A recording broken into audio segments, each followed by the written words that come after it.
All right. So in fifth year of Hijrat, two major events took place. Another Battle of Trench took place, which was the third battle in the Islamic history. And then now the last tribe, Banu Qurayza, they were also asked to leave Madina Tayyaba. Okay, then in Battle of Trench, the causes were that Muslims regained their position, which the Quraysh could not accept, as they were threatened by them. Banu Nazir was settled in Khyber and kept on plotting against Muslims. They also joined hands with Quraysh and Ghatafan tribe. So Banu Nazir, who were asked to leave Madinah Tayyiba, they were now settled in Khyber. It's a place, and they were plotting against the Muslims. So this was also one of the causes of Battle of Trends, and that Quraysh they were unable to accept Muslims in a superior position. Number two, and number three, that Banu Nazir, along with Quraysh and Ghatafan tribe, they joined hands against Muslims. So these were the causes which led to Battle of Trench. So Battle of Trench, the events of Battle of Trench are that enemies marched with 10,000 men. So you need to remember the number of each side, whichever are mentioned in the slide. You need to remember the size of the army. Initially in Battle of Badr, they were 1,000 men against Muslims. Then in Battle of Ohad, there were 3,000 men against Muslims. Now in Battle of Trench, there are 10,000 men against Muslims. So now they were under the command of Abu Sufyan. While in Medina, Prophet was given suggestion by Salman Farsi to dig a trench as Medina was safe from three sides. So 3,000 men worked to dig a trench along with Prophet. During this, Banu Qurayza broke their treaty with Muslims. Hypocrites amongst Muslims left by saying that their houses were not safe.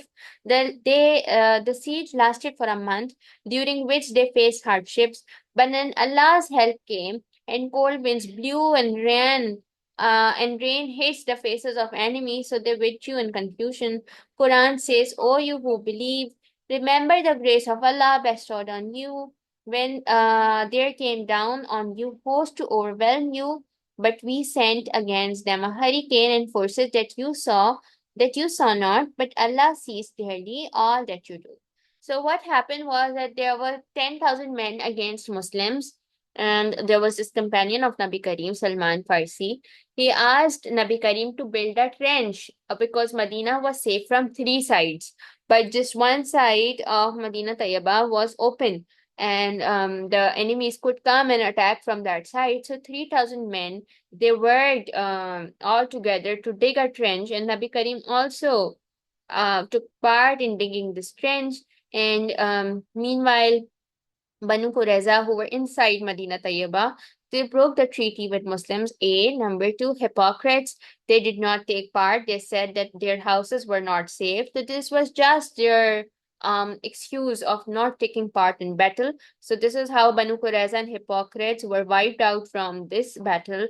And then they laid a siege for almost a month. The Quraysh and the enemies, they were outside that trench. They were there. They laid a siege, and eventually, after 1 month, Allah Ta'ala's help came, and hurricane came, and there were strong forces, strong cold winds that blew, and eventually the enemies, they were overwhelmed. They were intimidated by the hurricane. They were intimidated by the cold winds, and then they ran away. And then in the fifth year of Hijrat, this battle had a strong impact that Muslims and Islam, they emerged as successful nation, and the strength of enemy eventually broke down. And Islam, by the fifth year of Hijrat, it eventually started to grow more and more, and it became more successful. Then in fifth year of Hijrat, Banu Qurayza, since they broke the treaty during Battle of Trench, they joined hands with enemies in Battle of Trench. So Prophet advanced against their fortresses. The siege lasted for a month again, and after which they surrendered and agreed to what Saad bin Muaz, chief of Aus, decided.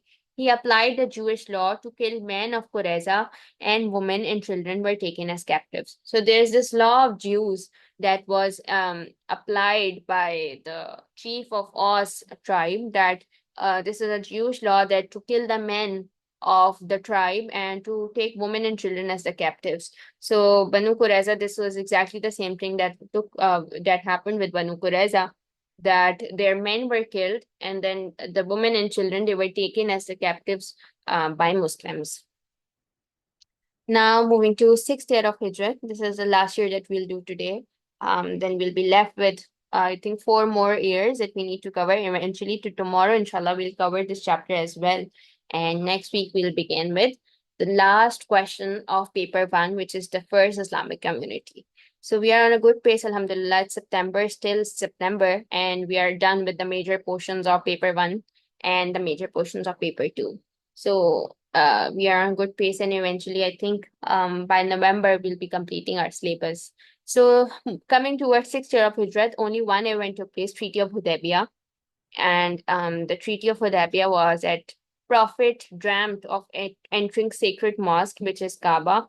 He decided to go to Makkah and perform Umrah, but Holy Prophet left with 14,000 unarmed companions and stopped at a place called Hudaybiyah, where he sent a messenger to inform Quraysh that they did not come for war. So while stopping at Hudaybiyah, Nabi Karim sent a messenger to inform Quraysh that they're just coming to perform Umrah and they're not coming for a war. But the messenger did not return. Then Nabi Karim sent a second messenger, and he also did not return. Eventually, Hazrat Usman was sent, but he too did not return. So a rumor spread that he was killed. So Holy Prophet collected his followers near Rizwan Oasis and took oath that they will lay down their lives in the name of Allah Subhanahu wa Taala. The Quraysh was very disturbed, so they negotiated a treaty of peace with Muslims known as Treaty of Hudaybiyah. The treaty stated that Muslims would return to Medina this year and will be allowed to come back next year only for 3 days.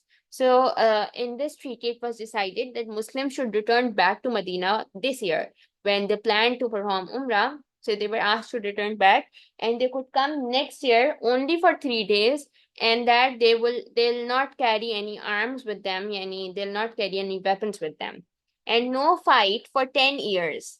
So, eventually, this pact of the treaty was broken by Quraysh again, that initially they suggested that no fight should take place for 10 years. And if anyone from Makkah came to Medina, he'll be allowed to return.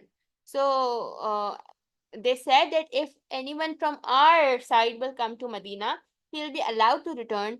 But if anyone from Medina Tayyibah came to Makkah, he won't be allowed to return. So initially, this treaty appeared to be against Muslims because, see, they said that anyone coming from Medina to Makkah, he'll not be allowed to return back. So, meaning that they'll kill that person. So, Nabi Karim eventually he accepted these with the command of Allah. As Quran says, verily we have granted thee a manifest victory. So Allah Ta'ala called this um, treaty as a victory for Muslims. Initially, it did not look that it was in the favor of Muslims, but even Allah Ta'ala says that this was a manifest victory. So whatever Allah Ta'ala says is superior to whatever we think, right? And eventually it proved to be a success, as when unbelievers came to Medina, they saw Islamic ways of life and they were inspired. So many unbelievers accepted Islam, including Khalid bin Walid, who was the major warrior against Muslims in Battle of Uhud, and that he saw that the men who were standing at the backside of the mountain, they left. So he decided to come back and attack Muslims in Battle of Uhud. He accepted Islam, and eventually he fought so many battles for Muslims, and all those battles were won by Muslims, Alhamdulillah. So he accepted Islam. And then Amr bin As accepted Islam. There were two important companions who accepted Islam. The treaty proved to be a huge turning point for Islam. So look at the beauty of Islam, that if we follow our proper Islamic ways, then the unbelievers, they get inspired because we have a very peaceful religion and our ways are very beautiful. So if we follow Islamic ways, then through our practical implementation of Islam, unbelievers will get inspired and they'll eventually accept Islam. Then we have seventh year of Hijrat, in which another important events took place. And then we have eighth year, ninth year, and 10th year, which is like the last year for life in Medina. We'll do all 4 years tomorrow, inshallah. And with that, we'll cover life in Medina tomorrow. And next we'll begin with first Islamic community, which is the last question for paper one. Okay, so do we have any questions?